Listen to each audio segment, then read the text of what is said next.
Hello friends, welcome to back my channel historical facts.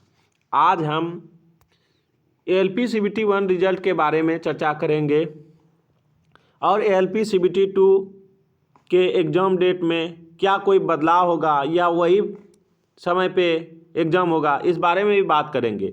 तो सर्वप्रथम हम ये बात करेंगे कि एएलपी सीबीटी 1 का रिजल्ट जो है आपका कब आएगा।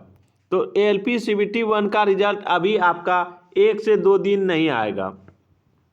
आपका एएलपी सीबीटी फर्स्ट का रिजल्ट जो है आप समझ लीजिए कि कम से कम 25 से 26 तक ही आएगा। इससे पहले आपका सीबीटी 1 का रिजल्ट नहीं होने जा रहा है, ये स्पष्ट है। और जहाँ तक मुझे लगता है कि 26 को ही आएगा, उससे पहले नहीं आएगा। और सीबीटी 1 का रिजल्ट आने के तुरंत बाद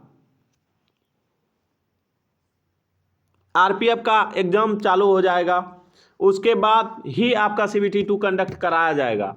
अभी जस्ट ही आरपीएफ का एग्ज़ाम कैलेंडर में थोड़ा चेंज किया गया है कि जो 20 तक था डेट आरपीएफ का, वो 18 तक ही कर दिया है, क्योंकि 19 से आपका एएलपी सीबीटी 2 19 से है। 19 से सीबीटी 2 का एग्ज़ाम है आपका, तो 19 से एग्ज़ाम है तो 20 तक आरपीएफ का एग्ज़ाम नहीं हो सकता था, इसलिए इसमें बदलाव किया गया है। आपका एग्ज़ाम अब अपने वही तिथि में होगा जो रेलवे बोर्ड ने नोटिस निकाला है।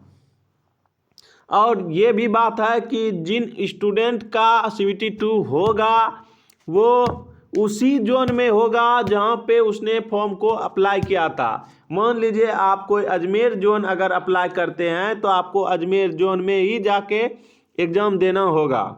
आप मुंबई से अप्लाई किए हैं तो आप मुंबई में ही जाके एग्ज़ाम दीजिएगा।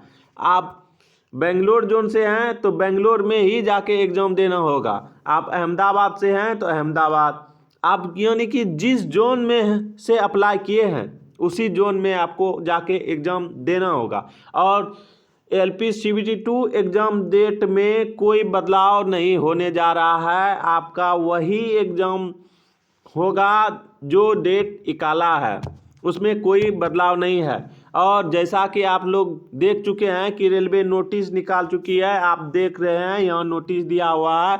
इस नोटिस में स्पष्ट है कि 19/3/25 को आपका सीबीटी 2 होगा, तो 19/3 को ही होगा, इसमें कोई बदलाव की कोई गुंजाइश नहीं है। रेलवे वाले ये छात्रों के साथ नाइंसाफ़ी तो हो रहा है, क्योंकि सिर्फ आपको 20 से 25 दिन का समय रिजल्ट आने के बाद मिलेगा।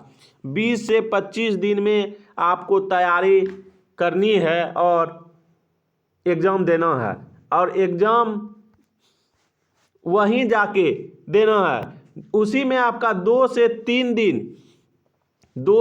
3 दिन आपका जाने आने में ही समय समाप्त हो जाएगा, क्योंकि सबका जोन दूर दूर है तो दूर ही जाएगा। जिसका नज़दीक है तो नज़दीक में दे सकता है, लेकिन जो दूर है जैसे बेंगलोर हुआ, अहमदाबाद हुआ, और भी भोपाल हुआ, बिलासपुर हुआ, ये सब जोन जो है थोड़े दूरी पे हैं। और दक्षिण भारत के जोन तो काफ़ी दूरी में हैं, जिसमें कि आपको कम से कम 3 दिन का समय लगेगा। 3 दिन का समय लगेगा वहाँ जाने आने में।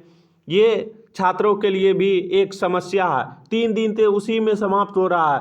आपको 25 दिन का समय मिल रहा है, उसमें 3 दिन समाप्त। मान लीजिए आपको कुल मिलाकर 20 दिन का समय मिल रहा है। 20 दिन, आप 20 दिन में ही तैयारी कीजिए। उसमें भी रिजल्ट जब आएगा तो कितनों ने अभी तैयारी नहीं किया है, क्योंकि कितनों का 40 है तो वो नहीं कर रहे हैं, और 50 वाले तो फिर भी श्योर हैं, लेकिन 40 वाले श्योर नहीं है होगा कि नहीं होगा, इस कंफ्यूजन में है। तो हम कहना चाहेंगे उन छात्रों से जिसका 40+ है कि आप तैयारी ज़रूर कीजिए, क्योंकि कट ऑफ कम ही रहने की संभावना है। बहुत से स्टूडेंट 40 वाले हैं जो कि तैयारी नहीं कर रहे हैं, इसलिए उसे तैयारी पर ध्यान देना चाहिए और क्योंकि आपको बाद में रिजल्ट होने के बाद समय का बहुत अभाव हो जाएगा, क्योंकि समय रेलवे वाले नहीं, ये रेलवे वाले छात्रों के साथ धोखा कर रहे हैं। छात्र परेशान हैं उनसे, वो लोग क्या सोच कर नोटिस निकालते हैं समझ में नहीं आते हैं।